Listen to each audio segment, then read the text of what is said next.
Hello and welcome, piano enthusiasts. In this video I'm going to refinish, restring, and replace the action in this Mason & Hamlin Grand. It's a Model A from 1976. I took this piano on trade for a Baldwin 6'3". Originally the customer had me out to replace a string, so I went there, tuned it, replaced the string, and they kind of wanted me to give them an estimate to get it up and working again. Now the action, you can see the keys are just really sloppy. Not only that, I mean the action parts, this wasn't a great time for Mason & Hamlin. This piano was made in a time where Aeolian was making pianos for Mason & Hamlin. So the bare bones are good. The structure is there. It still has the tension resonator on the bottom of the piano that adds, like, I don't know, at least 150 pounds or something to the piano.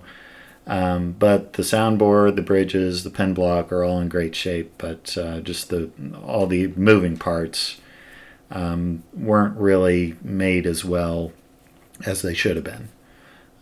So, for example, the bushings in the flanges weren't bushed very well. So it's not like I could just repen them because they were all loose, and the hammers are kind of flopping around all over the place. So I would have had to rebush all the flanges, which takes a lot of time. So I just chose to replace all the parts, and with the hammers being as worn as they were, it's probably best just to replace them. So yeah, so I'll take you through kind of my process. This one didn't get a rebuild because all the structure was fine. The pen block, it's a 5-ply pen block. You'll see it in the video in a little bit, but it didn't need to be replaced. I just put in slightly larger tuning pens. There's a little mini clip. I've got a jar of stuff that I found in pianos. So you'll see as I take out screws, I'll put them in a bag, and I'll put a little note in the bag so I don't, because I know it's going to be at least a few months before I put the piano back together again. So I just I take an account of what those screws are for. So now I'll take the pedal wire off, take it apart, and there's like 4 different blocks in the pedal wire, and it's a little bit complicated. I don't know, there's just a lot of parts and pieces in that pedal wire, so I mark it all.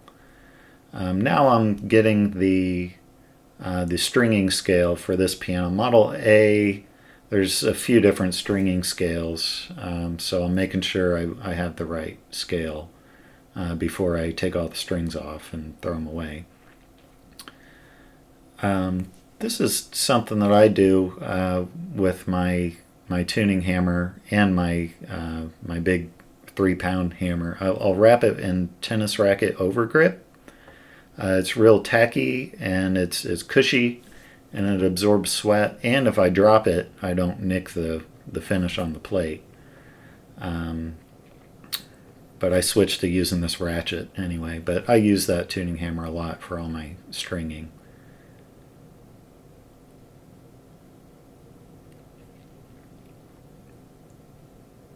So I've been in the barn now. I don't know if you've seen my other videos since I've renovated the barn. I've been in here since, I think I started the renovations in early 2021.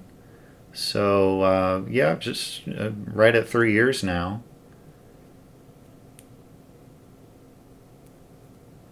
And I'm enjoying it. Got the heating and air conditioning keeps me warm and cool, and I've also got some humidifiers in there to keep the pianos at the right humidity.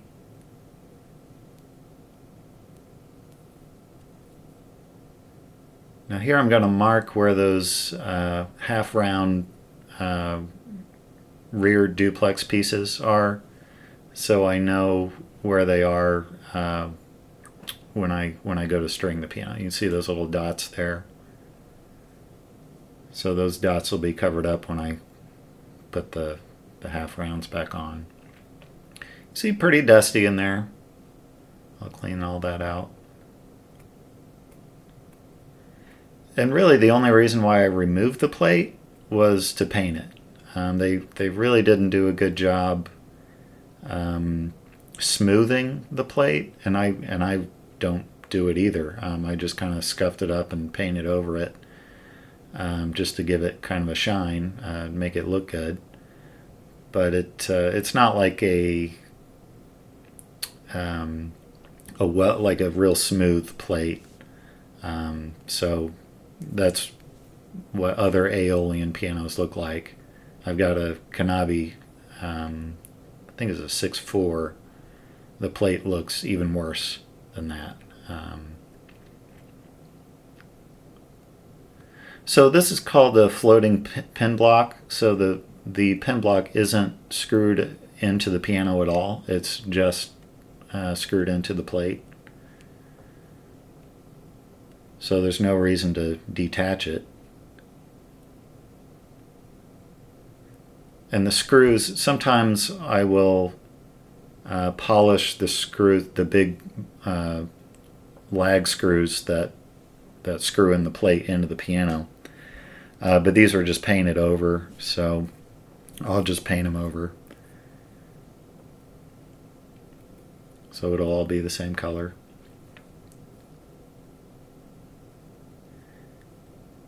And now you see me cleaning out my my filters. All that stuff takes time. Now I'll wheel the piano into I call it the dirty room, so I can blast all the dust out of it.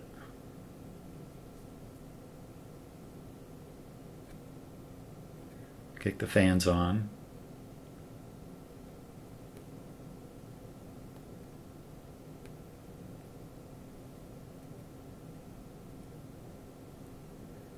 Move my cart over to a different piano.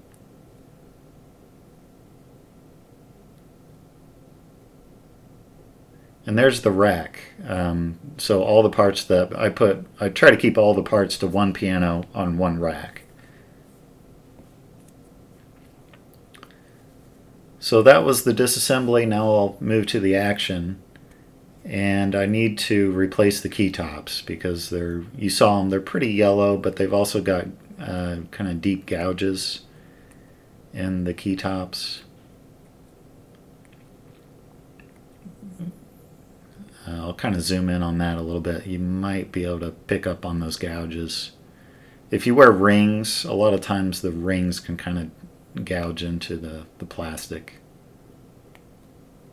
So I send those out to somebody to replace the white key tops. And the black key tops were fine. They didn't have any gouges in them.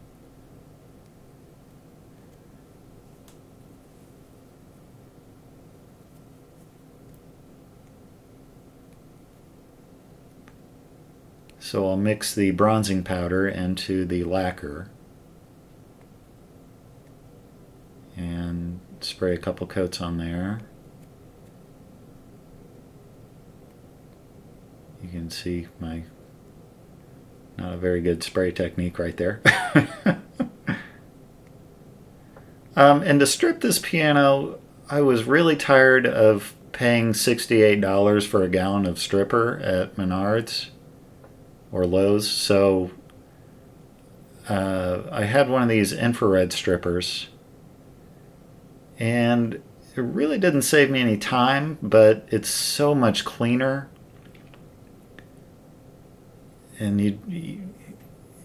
I did end up wearing a respirator because I didn't want to breathe in the fumes, but I don't know, working with that stripper I just don't like that.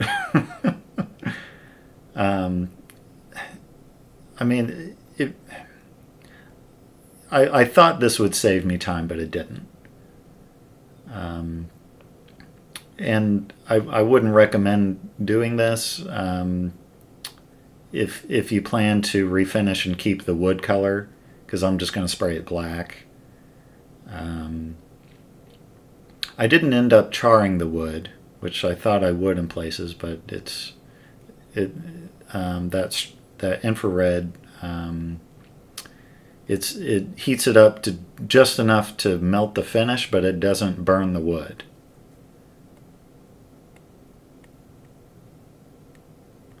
And you can see the filings on the floor that I just cleaned up.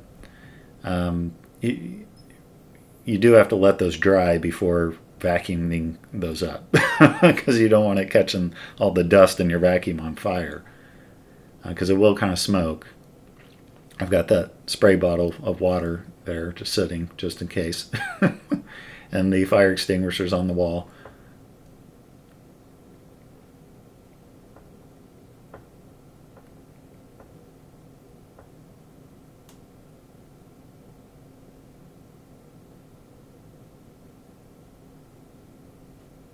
Yeah, there were a lot of dents and gouges in the fall board too. Key cover.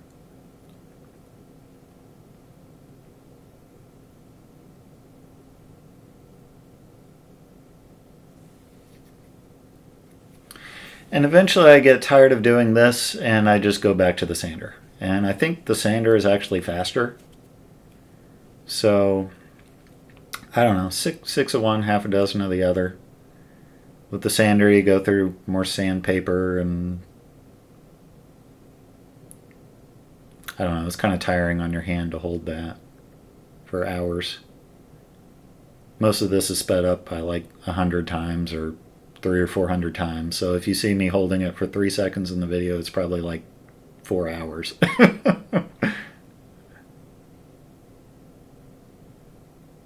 So here I'm going back to the action. I'm replacing all these, the key punchings, front rail, balance rail. I got a preliminary key height. Should be about 2.5 inches. Or maybe it's a little higher on a Mason ham. I can't remember. So here I'm going through the bushing cloth, and I'm confused at how they name it. So if you take a screenshot of that. So yeah, maybe you can explain that to me. Why is I don't know, just the naming thick is like, I don't know. Just look at that and explain that to me if you're a technician. Here I'm replacing the key bushings. I talk more about key bushings in a couple of my other videos. So that was the reason why the keys were so wobbly in the beginning of the video, because the key bushings probably were thinner than they needed to be, and with use they tend to disintegrate, so they needed to be replaced with the right size felt. So now that the key bushings are, the glue is drying, I'll go back to sanding.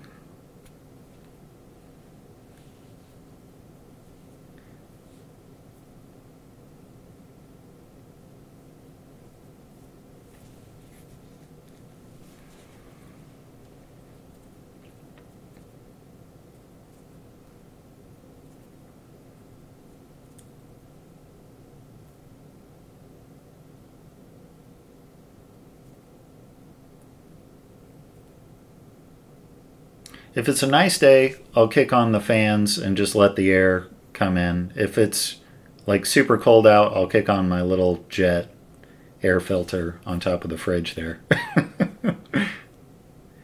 And in the crevices and the curved parts, I will use stripper just because I don't have to maneuver my sander around those parts. So now the glue is dried in the key bushings, and I'll put the cauls in, the brass pieces that are the right thickness, and the solution on the felt that kind of swells the felt. So it's exactly, I don't know, 139 thousandths of an inch or whatever it's supposed to be. So it doesn't, so it's not loose on the front pen, and it's not too tight where it's grabbing on the front pen.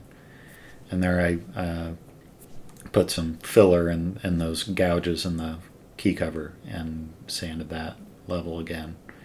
And now I'm gonna spray some primer, and I'll cover up that beautiful walnut veneer with black.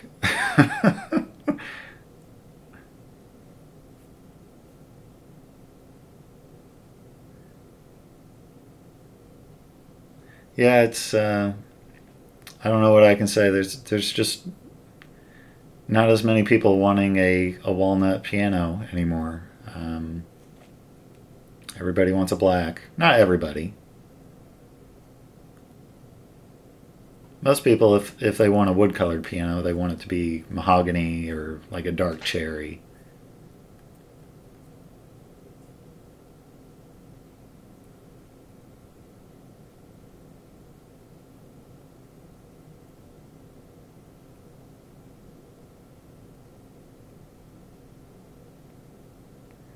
So I'll spray a few coats of the primer.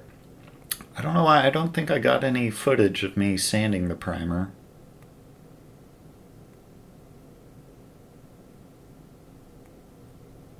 And then I'll spray some top coats.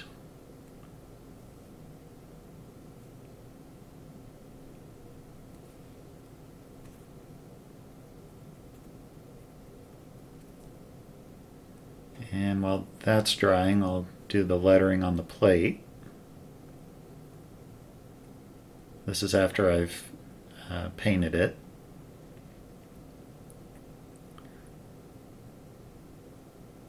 And now I'm putting on the model number and the serial number in that little triangle. And I'll clear coat over all that.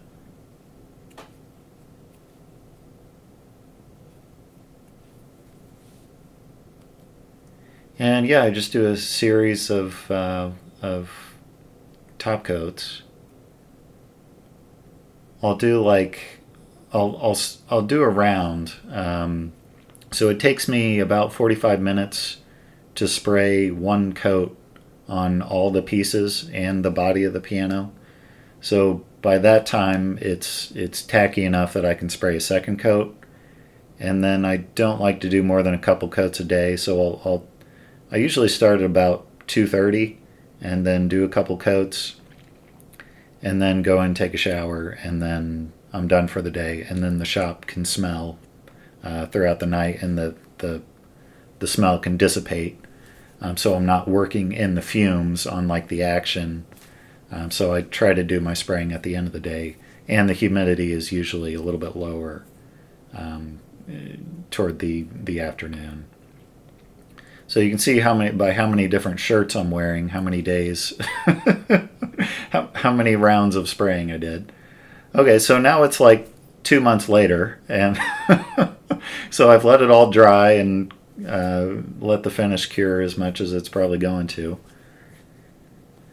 So now I'm just experimenting with what sandpapers and is going to take out the orange peel the fastest.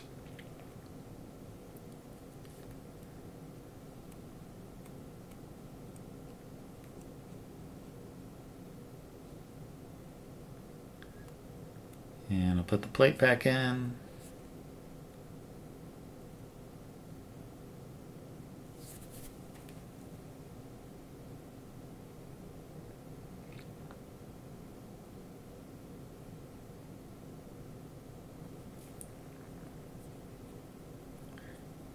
And it sort of looks like a piano again.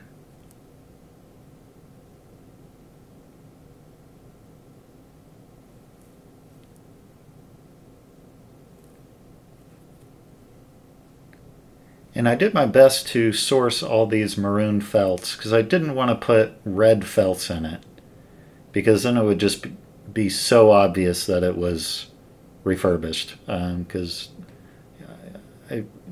I don't see that many Mason and Hamlins with red felt unless it's been rebuilt.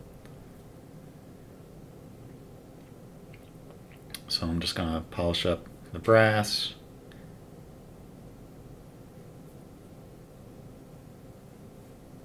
All the pedals and the hinges and screws, and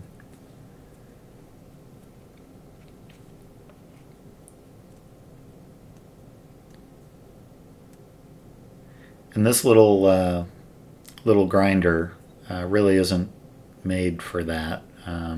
So I'm putting some pressure into the wheel to polish it, and it's just stopping the grinder. So you'll see at the end of the video, I found a used buffer, like a real polish machine that I found on Facebook Marketplace. So there, a little bit ago, I was miking with a pair of dial calipers, the tuning pens, because they're supposed to be, I don't know, 182 thousandths, maybe 184 or something, and some of them are like 183, or some are 184 and a half. So I tried to discard all the smaller ones and put all the larger ones in a bucket and use those for the bass strings. So now I'm going to put all the felts in the pedal wire. Again, using this is some maroon pressed felt and some adhesive backed maroon felt.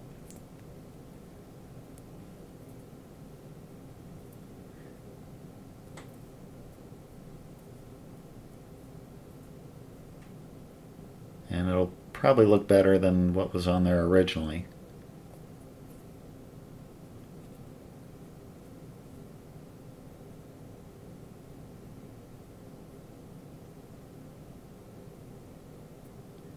And of course I always need help getting those lyre sticks in.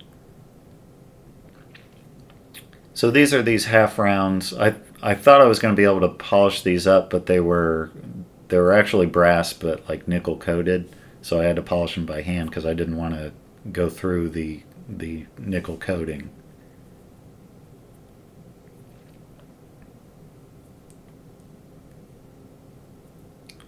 And there I sent a reamer through the tuning pen holes, so the tuning pens, because I'll put slightly larger ones in, but I don't want them to be too tight, so they'll be easy to tune and not give the tuner a headache.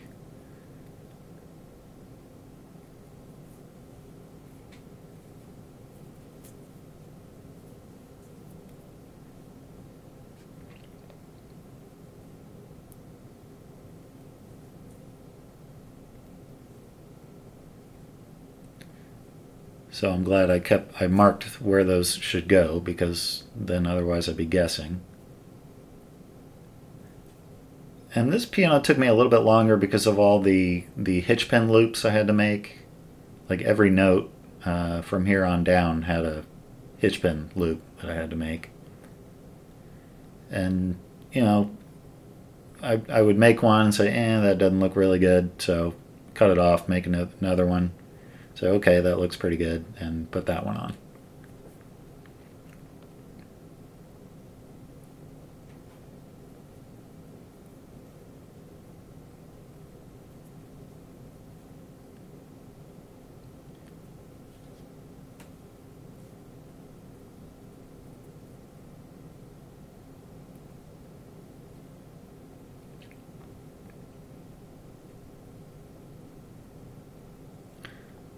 So I need the cheek blocks to make sure the action is in the right spot.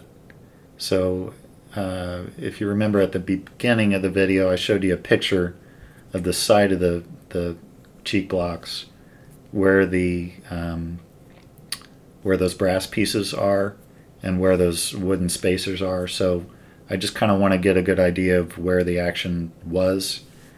So I had to make sure all that was in the same spot.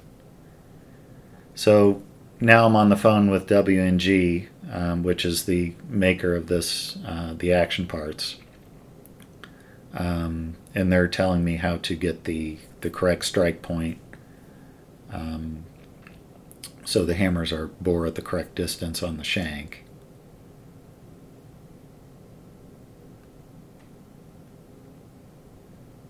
And then on the original hammers there was a pretty severe rake angle.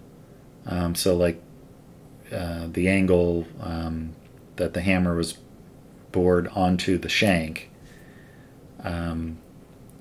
So that's why they called me, because they do a lot for Mason and Hamlin, for new Mason and Hamlins, and a lot of rebuilt ones too. And they're like, this isn't right. So so that's why I got some more accurate measurements from them,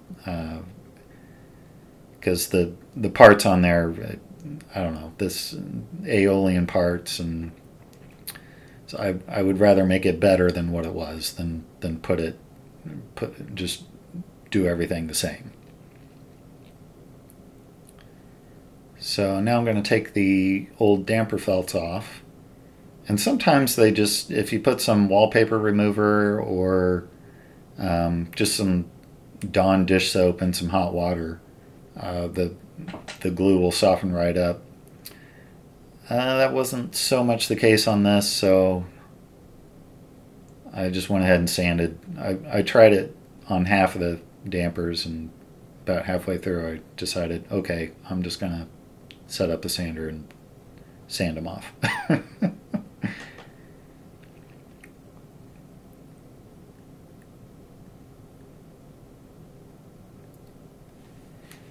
And I sprayed the damper heads black. So here are the new whippings, or repetitions.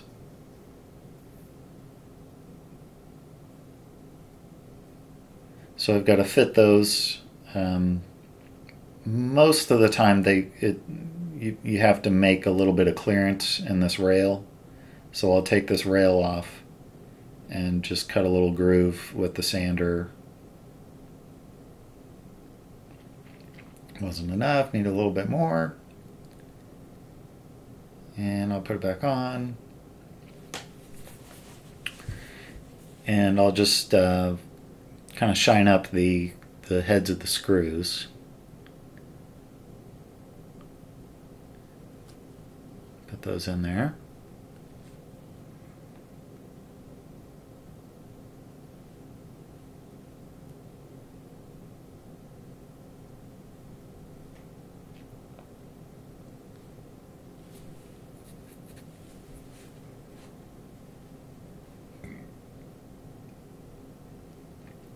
That says May 14th, 1976.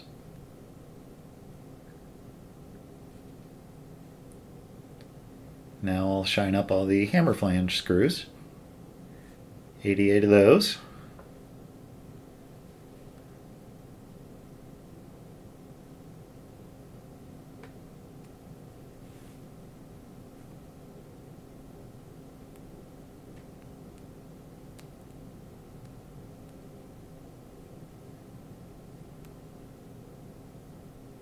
The sandpaper underneath is in great shape.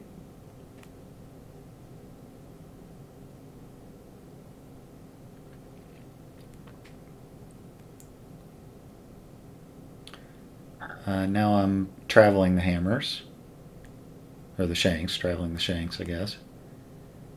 Make sure they're lifting straight up and down and not to one side or the other. So here I'm bedding the keyframe,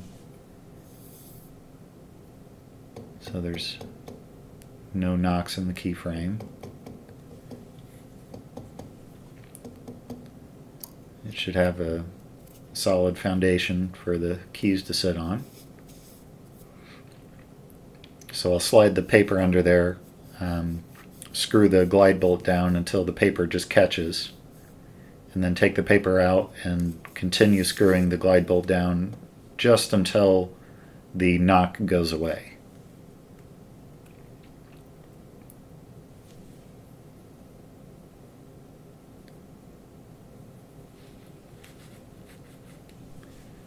And now I'm easing the keys if they're too tight.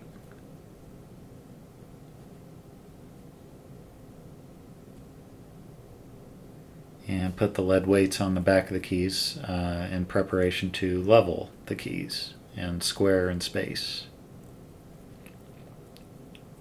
And that black bar on top is just it's a level bar. So it gives you a visual of what you need to do to the keys, either raise them or lower them. And you put the punchings underneath the center rail to raise the key height. So I'll do the white keys first, usually a couple times with the black bar, and then the third time I'll do it just by feel. And then do the black keys, should be, in most pianos, a ½ inch over the white keys.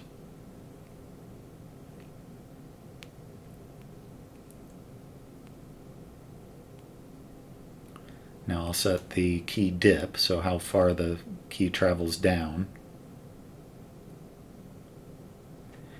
And I don't spend too much time with the dip right now because it might change later. So now I need to space the hammers to the strings. You can see they're off. So when I put the hammers on, sometimes if I'm replacing the hammers, I'll take all of every other hammer off and then put on the new hammers, every other one, so I can keep the alignment. So in this case I took them all off, so I didn't reserve that alignment. So probably cost me an extra ½ hour of work just to align those to the strings better.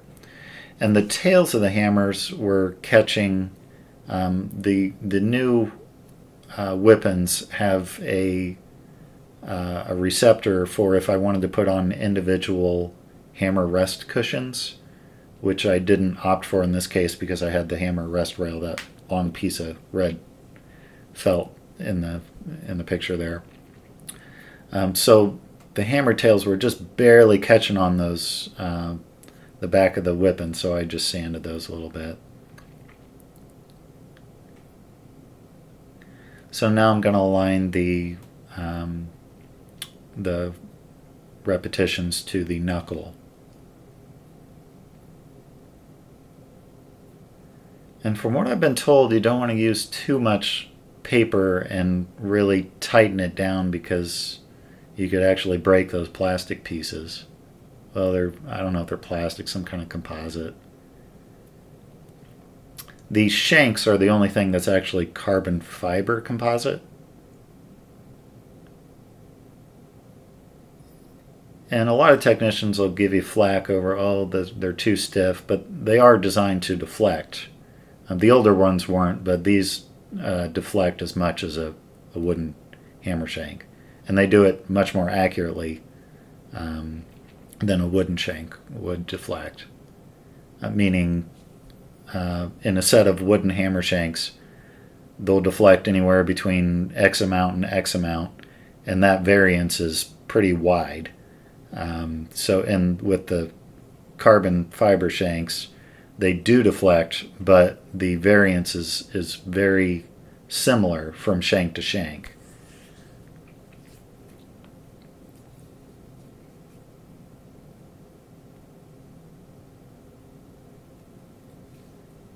So now I'm setting the let-off distance from the string.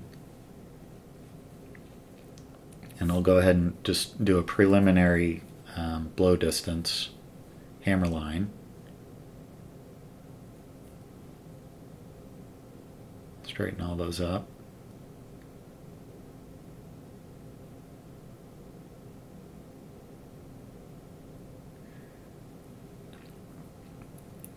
So now that I've set the ends for the let off and drop, so I'll do let off and drop here with my tool outside of the piano. It's just a little bit quicker.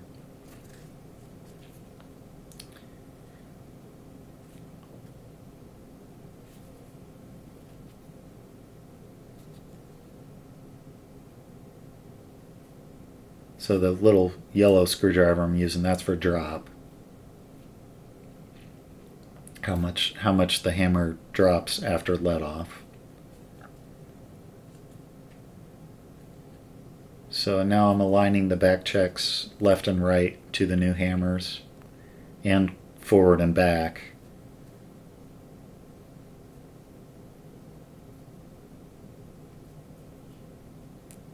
And the angle, so it'll match the angle of the hammer tail.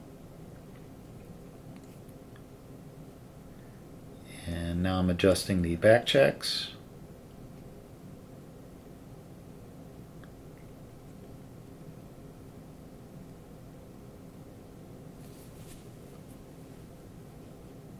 repetition springs. So after you play the key and it's depressed, then you lift up the key. That's when the repetition spring lifts the hammer so the jack can make it back under the knuckle so you can repeat the note. And if the spring isn't strong enough, then you're not going to be able to repeat the note. If the spring is too strong, then you're going to feel that, and it's probably going to bounce up against the string again and give you a double strike. There, I just put on the new dampers and some more maroon felt that I cut to fit.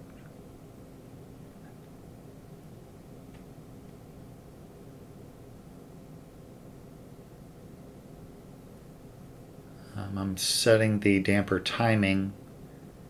If I remember right, there was some in the base. It's like I set it where it needed to be, but the base damper wires weren't long enough, so I had to just cheat a little bit on the last octave, so the dampers were lifting slightly later than where I would have wanted them.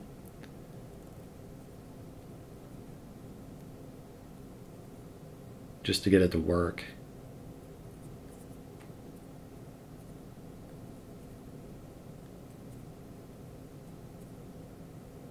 So luckily it had some capstans on the bottom, so I can get the pedal timing just right. And if you've ever wondered what a piano sounded like being tuned at 100 times speed, you heard a pitch raise. And now here's just a regular tuning.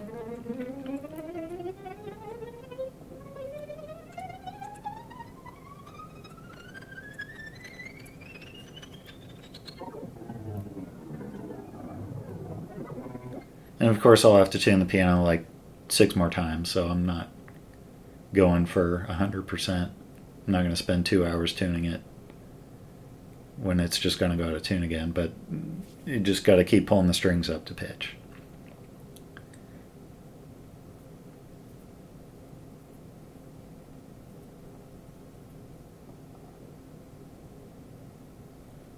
And the keyframe is knocking a little bit, so I had to do some sanding of the front.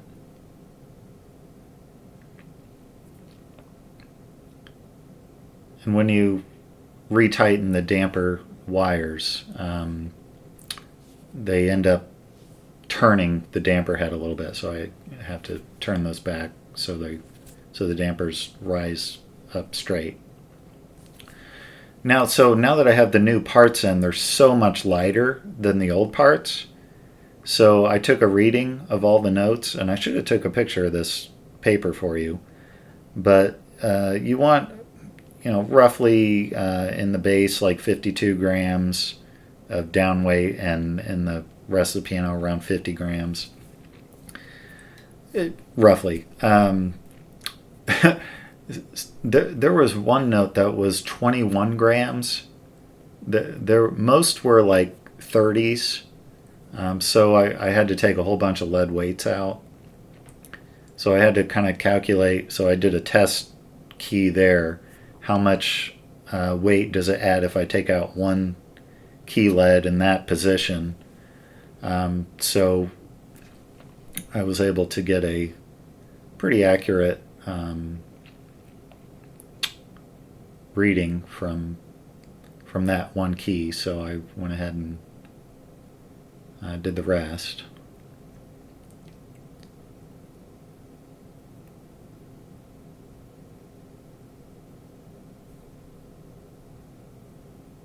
Yeah, most keys I had to take out 1 or 2 leads. Some keys I had to take out like 4. So in terms of inertia, the key is going to move much faster, and it'll have the correct weighting.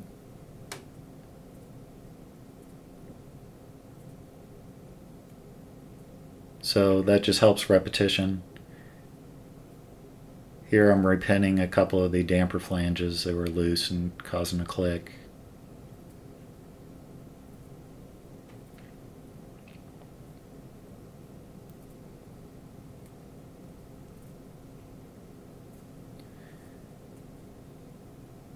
And I would say on most pianos, uh, I probably spend 70 to 80% if I do refinish it, just on the refinishing of the time, 70% to 80% of the time. This one is probably more 50-50 because I had to do so much to the action. Replacing an action always takes a lot longer because you have to start from scratch than if I was just reconditioning what's already there. And some of these pianos that are 80, 90 years old, the original action parts, I mean, they can be reconditioned. You know, they can be repinned. The hammers can be reshaped, and they won't be like new, but I I can get very good results from just refurbishing, and people love how they sound and feel, and they're gonna love this too. So here's this new, new to me, jet buffer. So I put the deburring wheel on the left side, so when I do those long pieces like the pedal rods, when I shine up the brass on those, I don't end up hitting the grinder itself, the motor. So it's just nicer being on a way out there by itself.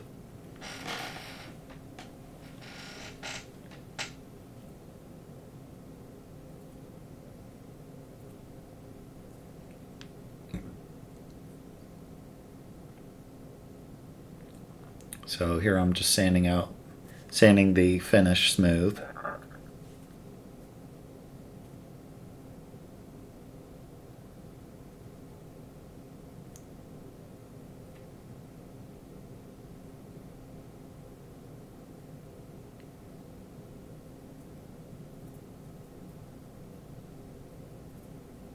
And I probably spent 2 hours sanding this one part.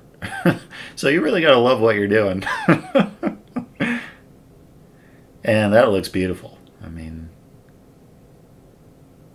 that is a piano finish. And I'll put the decal on next. And don't screw it up. I've done hundreds of these. And I put it on right in the right spot the first time. And that's the music that happened to be playing when I finished it. If you know that piece, that's kind of where the orchestra opens up and the melody takes over, and I don't know, it's just kind of a hallelujah moment. I didn't have to do it again.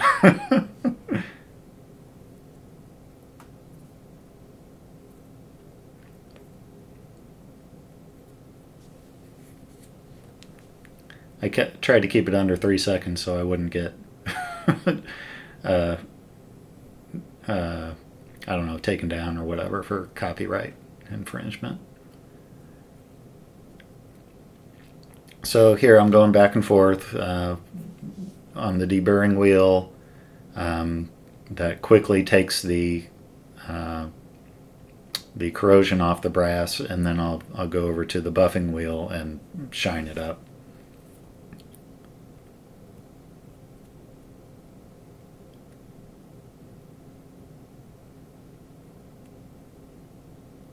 So now it's cold outside. You see I'm wearing a sweater, so I've got the little air filter on. If it was nice out, I just would have turned the fan on.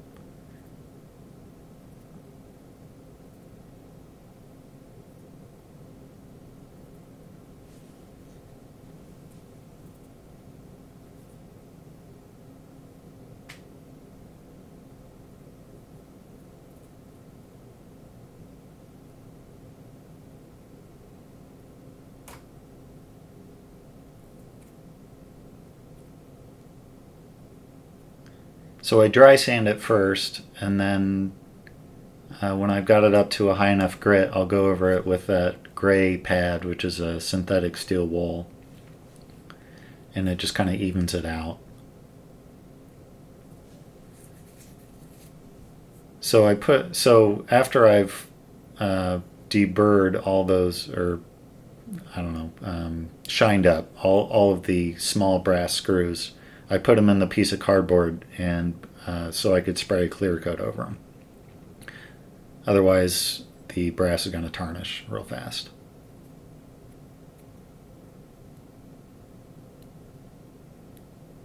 Now, usually the brass that you polish, the polish kind of leaves a protective film. So I don't usually, if I polish it, I don't usually put a clear coat over that. So here I'm going to replace the just the felts in there. And it's very important that the music rack slides in and out, sort of. It shouldn't be too wobbly, but it should slide easily. Because that's, I don't know, just a detail there. I don't know how many pianos I've gone to. They're either way wobbly and about to fall out, or you have to bear on them to get them to move.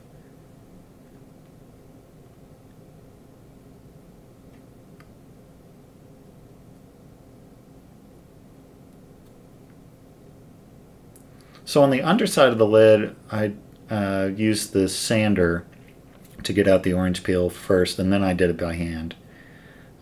If you look in the light just right, you can still see some pigtails from the sander. So on the parts that are like on the top of the lid, I do it all by hand, just straight sand it. So you don't see those pigtails if you were to look at it in the right light.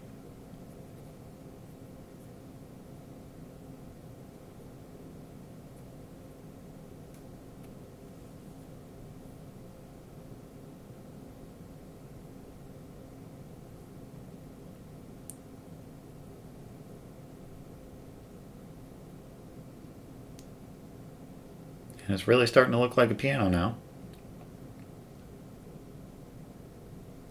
I'll do the front lid.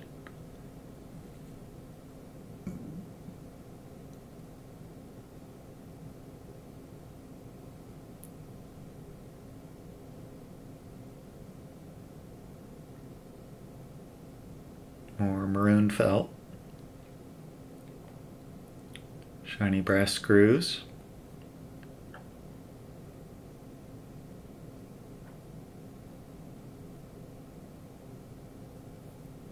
So the individual pieces of the long hinge, there's 22 of them. I tried to polish them on the polisher, but it was just flinging it out of my hand. So I decided I would shine them up on the deburring wheel, put it back together, and then clamp the hinge to the board, and then use my polisher right there, just by hand, and that worked really well. I've done that before. Sometimes some pianos like Baldwin's, they're just one long hinge, and you can do that on the buffer. It's easier.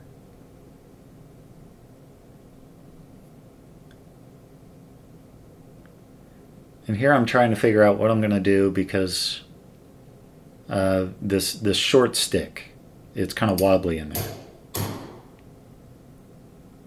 So I got out the maroon pressed felt again. I'm going to make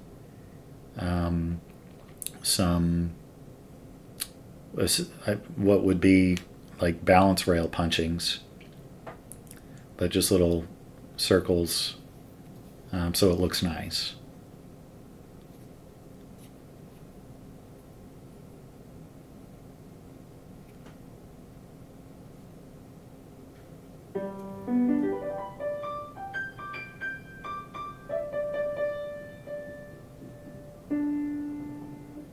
And and the front of the keyframe still knocking a little bit.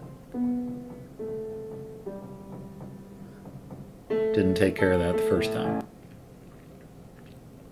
And it's shifting over a little bit too far.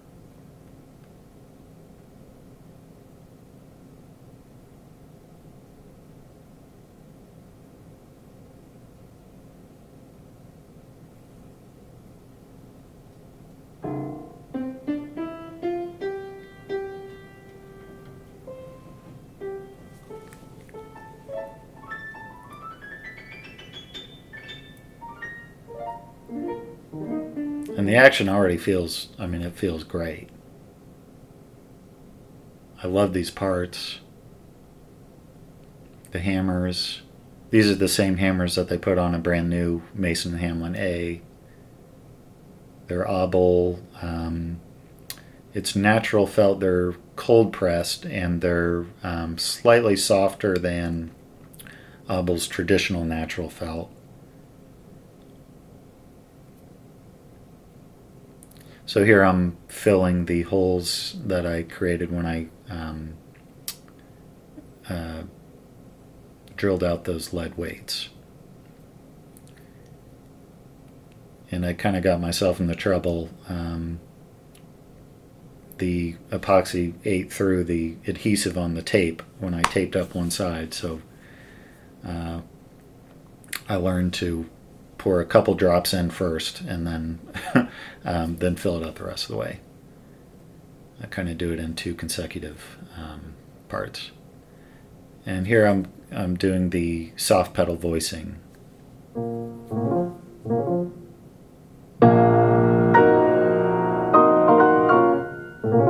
And I finally got some microphones. I don't really know what I'm doing with them yet.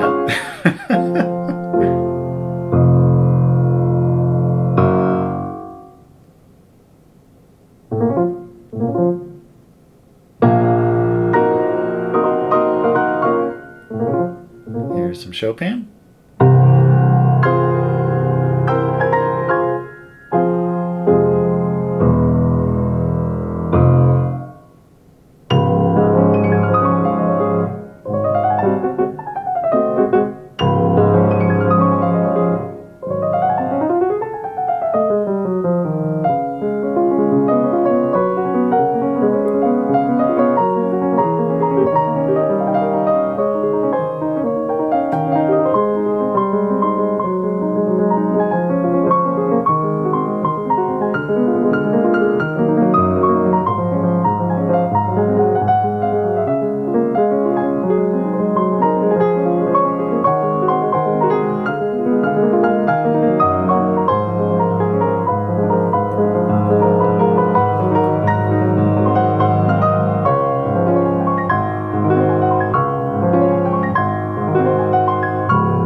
Feels really nice. I mean, it's one of those pianos, once you start playing it, you don't want to stop.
he thought I was going to play that next part.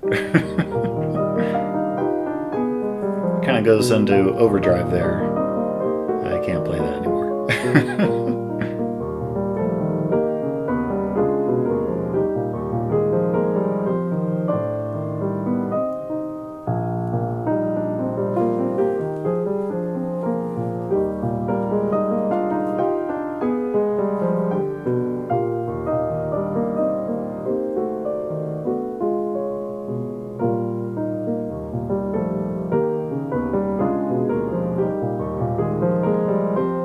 Yeah, with this setup, I don't think you're getting the dynamic range.